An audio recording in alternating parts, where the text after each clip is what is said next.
যে নদীটির নাম হলো প্রভাস। তা মা প্রভাস নদী হলো কি করে? প্রভাস নামটা কে দিয়েছিল?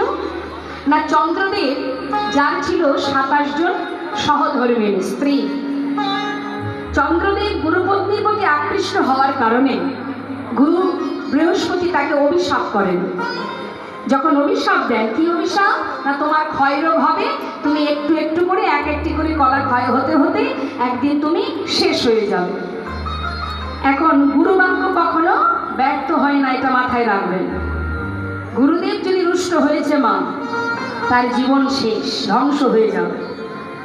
এখন গুরুদেবের অভিশাপ একটার পর একটা একটা করে কলা ক্ষয় হতে হতে শেষ হতে চলেছে। এখন চন্দ্রদেবের 27 জন স্ত্রী তারা চিন্তায় পড়ে গেছে যে আমার স্বামী এমন কি কর্ম করলো যার কারণে সে প্রাণে মরতে বসেছে। তাহলে স্বামী যদি চলে যায় আমরা কি নিয়ে বাঁচব? তারা সবাই মিলে ছুটতে ছুটতে যাচ্ছে কোথায়? কৈলাসে, মহাদেবের কাছে। এখন মা পার্বতী, এই যে 27 জন রমণী, মা পার্বতী হচ্ছে 27 জন রমণীর সম্পর্কে দিদি হবে। তাহলে ভোলানাথ কি হবে? জামাই বাবু, তাই তো? কৈলাসে মহাদেব নিরজনে বসে বসে ধ্যানে মগ্ন। কত সুন্দর পরিবেশ, শান্ত পরিবেশ, কোনো চিঠি ধ্যানে মগ্ন। হঠাৎ 27 জন শালী গিয়ে,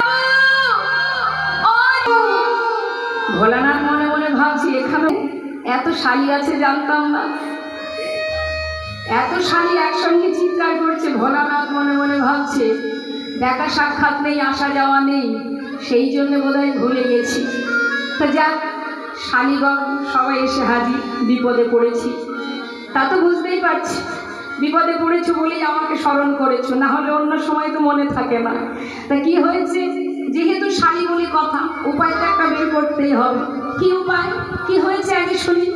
বলছে আমার প্রতি, আমাদের স্বামী, সে এমন একটা অপরাধ করেছে গুরুর চরণে, যার কারণে গুরুর অভিশাপে একটু একটু করে শেষ হতে চলেছে।